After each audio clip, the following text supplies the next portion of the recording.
Brilliance Audio presents The Waiting Room by Emily Bleeker, performed by Sophie Amos.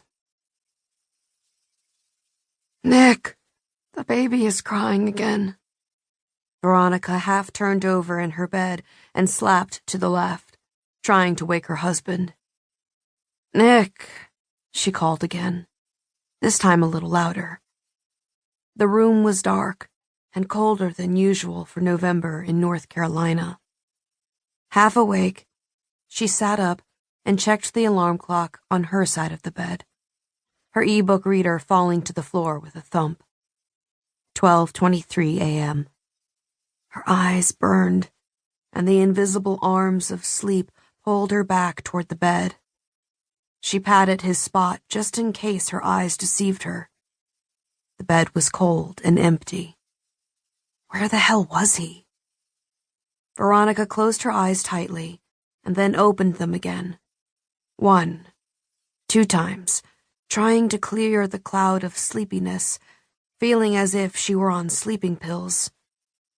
Even though they had an agreement that Nick would take the night shift and Veronica the day shift, she wasn't just going to sit there while Sophie screamed her head off. But wait. The baby wasn't crying anymore. The haze finally clear, Veronica hefted the covers off her legs. The floor was uncarpeted and cool against her bare feet, and goosebumps ran up her exposed arms. Nick must have fallen asleep on the couch watching TV. She'd gone to bed early, right after they had put Sophie down with a fresh diaper, a tight swaddle, and a pink binky. As Veronica had changed into her pajamas, Nick had pulled on a sweatshirt and said he'd run to the store for some milk and gas drops for the baby, and then join her in bed. Maybe he had decided to watch the end of the baseball game. Nick, she whispered, this time trying to sound like a loving wife rather than the annoyed one who had been calling him with a nagging edge to her voice just moments before. She was lucky to have such a hands-on husband. Nick did it all.